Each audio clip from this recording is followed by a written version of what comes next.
ইরানে যুদ্ধ শুরুর পর শনিবার দুপুর থেকে মধ্যপ্রাচ্যগামী ২৮টি ফ্লাইট বাতিল হওয়া ৮৫০ জন যাত্রীর থাকার ব্যবস্থা করেছে প্রবাসী কল্যাণ ও বৈদেশিক কর্মসংস্থান মন্ত্রণালয়।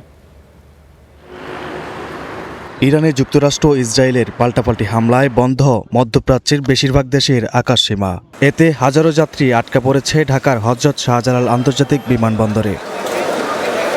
অনিশ্চয়তায় অনেক যাত্রী ফিরে যাচ্ছেন বিমানবন্দর থেকে।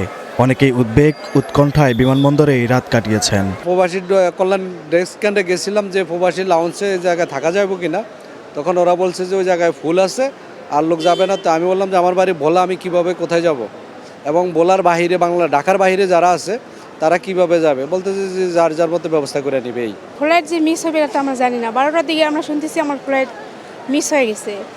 তো এখন আমরা মেয়ে মানুষের 18 জন আছি।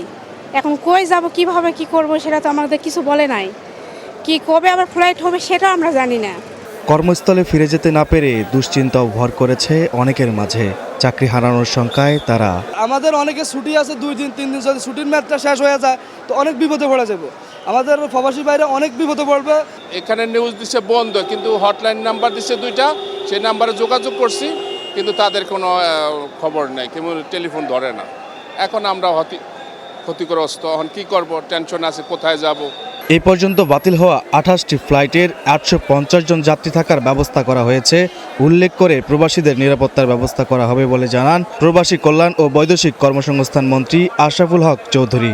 যেসব ফ্লাইটে প্যাসেঞ্জার ক্যান্সেল হওয়াতে যারা আছে তাদেরকে আমরা অ্যাকোমোডেশন করেছি, এবং স্টিল এখন পর্যন্ত আমরা যারাই ফ্লাইট ক্যান্সেল তাদেরকে আমরা তাদের থাকা খাওয়ার ব্যবস্থা এবং গন্তব্যস্থলে পৌঁছে দেওয়ারও আমরা সব ব্যবস্থা নিয়েছি।